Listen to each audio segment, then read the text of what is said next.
17 Agustus 1945, semua orang mengenangnya sebagai Hari Proklamasi Kemerdekaan Indonesia.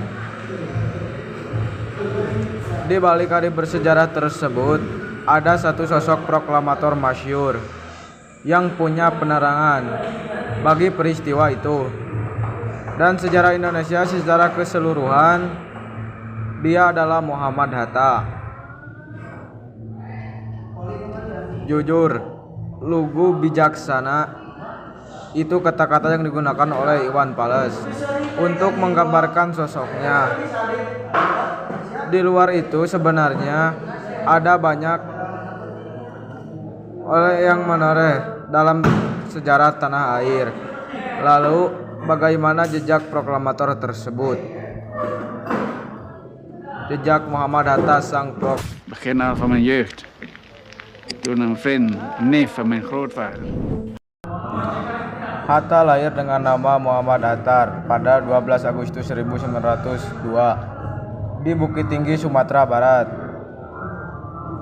Keluarga memiliki latar belakang religius yang cukup kental, di mana kakeknya adalah ulama terhormat di Batu Hampar. Ayahnya Haji Muhammad Jamil meninggal sebelum berusia 1 tahun. Lalu ia dibesarkan oleh keluarga ibunya, yaitu Siti Saleha. Sejak masih belia, ikhlasnya sudah mulai terlihat.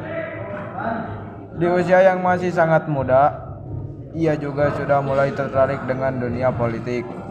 Ia banyak membaca surat kabar yang meliput politik dan perdebatan di antara Polkras. Ketertarikannya pada politik dan gerakan kemerdekaan kemudian semakin kentara saat ia menjadi bendahara bagi John Sumatren cabang Padang di usia 16 tahun.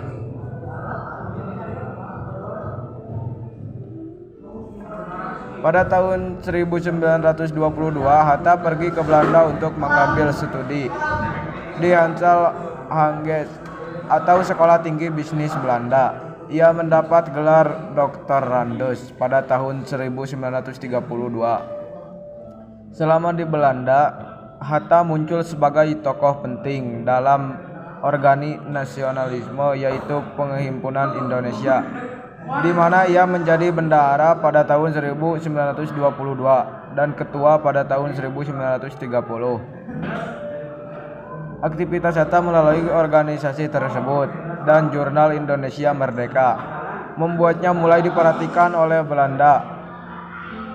Pada tahun 1927 ia ditahan oleh Belanda bersama dengan 4 aktivitas Perhimpunan Indonesia lainnya.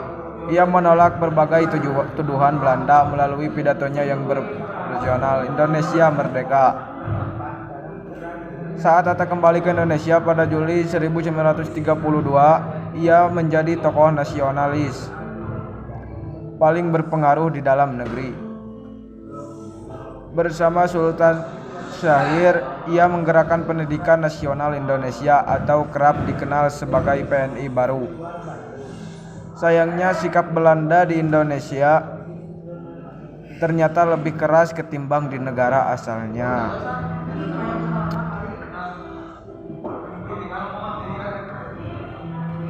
Pada Februari 1934, ia ditahan bersama Syahrir dan anggota PNI baru lainnya di penjara Glodok.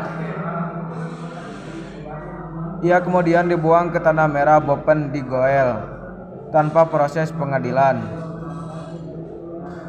Bersama Zaire, Hatta lalu dipindahkan ke Banda Neira pada tahun 1936, di mana ia bertemu dengan 2 tokoh lain, yaitu Cipto Mungkusumo dan Iya Kusuma Mantri. Di masa pendudukan Jepang, Hatta dianggap sebagai tokoh yang terlalu berpengaruh, sehingga mereka memilih untuk menantang terlalu jauh.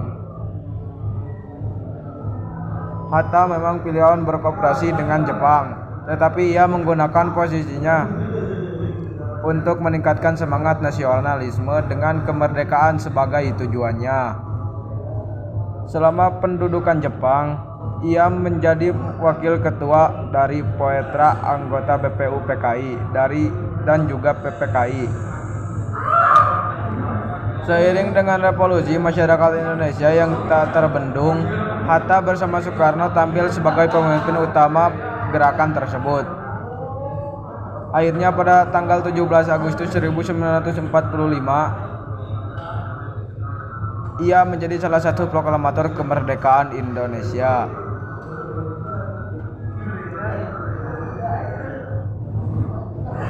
Hatta berbagai otoritas, di mana ia menjadi wakil presiden pertama Indonesia. Selama 5 tahun pertama, mereka saling membagi tugas dan bekerja secara harmonis untuk negara yang masih sangat muda.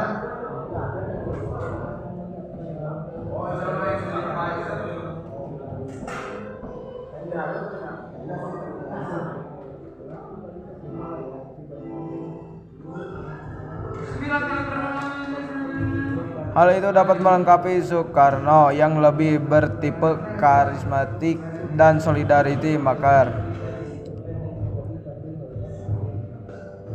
Tak hanya menjadi wapres, Hatta juga menjadi beberapa kali menjadi Perdana Menteri bagi Indonesia. Saat menjadi tokoh penting bangsa, Hatta amat terkenal dengan komitmennya pada demokrasi. Ia misalnya mengeluarkan Maklumat Act yang dianggap sebagai tonggak awal demokrasi dan legitimasi bagi partai politik di Indonesia. Selain itu, ia juga dianggap sebagai tokoh koperasi. Dalam Kongres Koperasi pada 17 Agustus Juli 1953,